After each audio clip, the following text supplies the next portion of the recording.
Hello everyone, welcome back. Please comment, rate, subscribe, folks. Comment, rate, subscribe, like the videos. Also share the videos. I want to thank everyone that does like, watching, and share my videos. You folks are the absolute best. Listen folks, there's a link tree down below. Has links to all of my social media platforms. Please go down there. Follow me across all my social media platforms and talk to me because I talk back.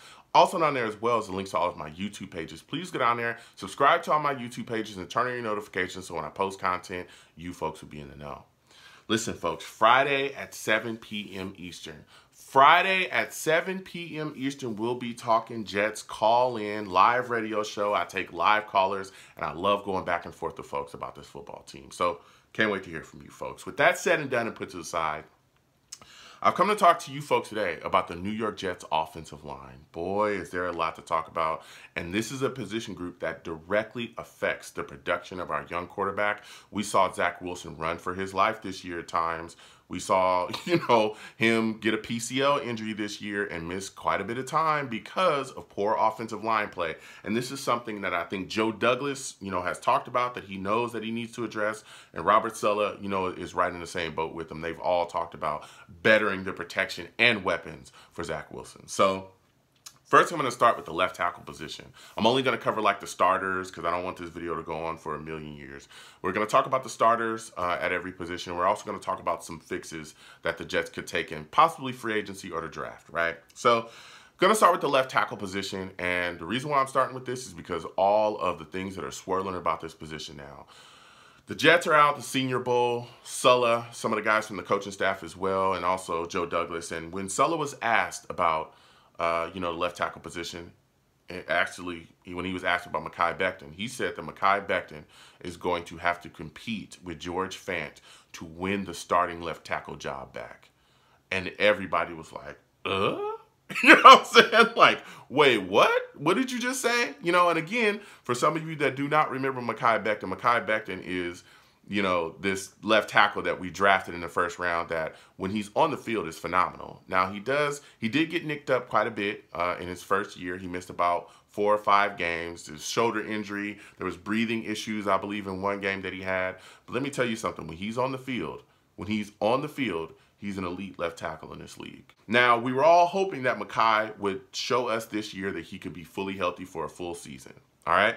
But week 1, and I'm going to remind people of how this injury happened. Week 1, Greg Van Roten, who at the time was our starting right guard, was thrown from one side of the offensive line to the other into the back of Mekhi Becton, and Mekhi Becton dislocated his kneecap. Now, that's important when we talk about how he got injured this season, because when people want to tag him with this, well, he's brittle stuff, anybody would have got injured in that situation. So I don't necessarily say, he's brittle. If he just was walking into the stadium and dislocated his kneecap, that'd be one thing. That's not what happened. So he dislocated his kneecap this year. They were hoping to get him back. I believe it was supposed to be like 4 to 6 weeks initially, but it just kept getting extended. There was a lot of talks that the kneecap wasn't healing correctly. He also had surgery as well, arthroscopic surgery to clean up some stuff, knee cartilage and all that stuff that was going on. So the time out just continued to extend out. It just continued to go, and then it got to a point where he's supposed to come back late in the season, but he just never returned. And then it was done. Now, again, there's a lot of rumors swirling about the Jets are upset about the way that he rehabbed and his weight was up there and all this stuff.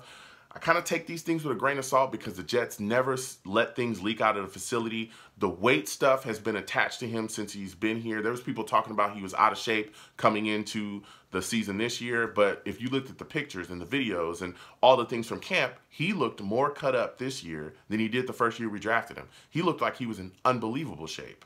In everything, he was posting videos and all that stuff. So all those things are kind of in the air. But again, it seems like the Jets brass, the Jets staff is either frustrated with him or they want to light a fire under him. And that's why Saleh said what he said. Now, again, George Fant did play solidly for us this year at left tackle.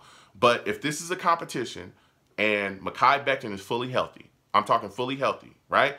And they go into this offseason, Mekhi Becton is going to wipe the floor with George Fant. It's not going to be close. He's going to win the left tackle position, in my opinion, if he's fully healthy. Because again, when Mekhi Becton is playing, he's an elite left tackle. George Fant is good, but Mekhi is just on another level when he's fully healthy and ready to go. So we'll see what happens. And again, the battle at left tackle could also play out with other spots on our offensive line because George Fant, if he does lose the left tackle position, he could end up playing right tackle. They even asked Saleh, hey, if Mekhi Becton, doesn't win this left tackle position, are you guys going to move him to right tackle? He even said that, listen, Mekhi Becton is talented enough to do whatever he likes. So that option is open. So this is going to be a serious competition. It's going to be something to keep our eyes on. But in my opinion, I think that Mekhi Becton is going to win that competition at this point. All right.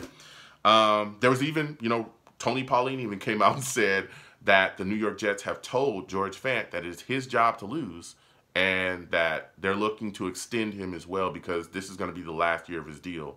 So they're looking to extend him to keep him around. So this is going to be something to keep our eyes on.